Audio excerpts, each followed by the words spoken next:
Primeiro, mais uma vez, parabenizar aqui a Fundação por esse primeiro seminário, esse primeiro debate com esse tema tão relevante, como já foi dito, para a gestão pública.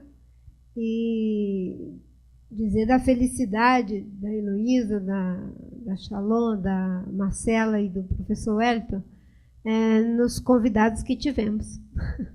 Foi de altíssima qualidade, né? Agradecer aí a coordenação competente da nossa querida professora Sônia Rabelo, que nos orgulha de ser parte da rede.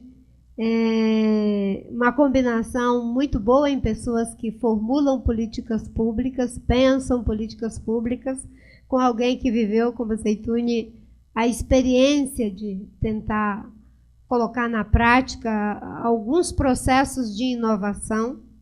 E eu queria só finalizar dizendo que a rede pretende dar continuidade a esses debates através da Fundação, dessa forma ampla, aberta, trazendo pontos de vista que são convergentes, outros que são divergentes, porque nós trabalhamos mesmo na ideia de que a verdade não está com nenhum de nós, mas está entre nós, e é nesse espaço entre que nós vamos conseguir pensar os melhores caminhos, as melhores maneiras de caminhar do Brasil, né? Eu fiquei vendo aqui muitas coisas interessantes, e uma das coisas que me toca muito profundamente é essa ideia de visão. Se não soubermos para onde queremos ir, né, a gente não consegue dar conta do recado, até porque mesmo aqueles servidores públicos, agentes públicos de boa vontade, por mais que tenham boa vontade, ficam como barata tonta, sem saber para onde vai. Mesmo aqueles agentes da sociedade, da iniciativa privada, que querem colaborar efetivamente, também não sabem para onde ir. Então, a visão é fundamental. E a outra coisa é que, do ponto de vista da inovação, né, existem aqueles que buscam a inovação por convicção e aqueles que buscam por instrumentalização. Quando é por instrumentalizar, isso dá voto, isso dá simpatia, isso vai fazer com que eu pareça moderno e tal, vou fazer. O apóstolo Paulo dizia que seja por amor a Deus, seja por vaidade, importante que pregasse o evangelho. Então, tendo essas brechas, a gente vai e tenta fazer. Mas aonde não é uma visão, acaba que as coisas depois, como dizia o Chico Mendes, gringolam, né? Elas degringolam, não tem a institucionalização. Quando é por visão, a primeira coisa que você faz é institucionalizar as conquistas, os procedimentos, né? Então, eu pude ver o quanto todas aquelas questões que vocês colocaram levam para a visão a ideia de institucionalização e de que essas inovações é o espaço da prospecção no serviço público, que deixou de ser prospectiva porque só é para fazer mais do mesmo. E as políticas de longo prazo, que é uma coisa que a gente insiste, né? Política de longo prazo no curto prazo dos políticos, em vez de política de curto prazo para alongar o prazo das pessoas na política. Então, isso é uma outra coisa que foi muito convergente, né? E eu tive uma experiência, não vou falar aqui, mas eu ficava vendo, né? O Mário Alete diz que ainda bem que a gente aprendeu a usar as forças do vento para navegar antes de saber sobre a lei da dinâmica eólica.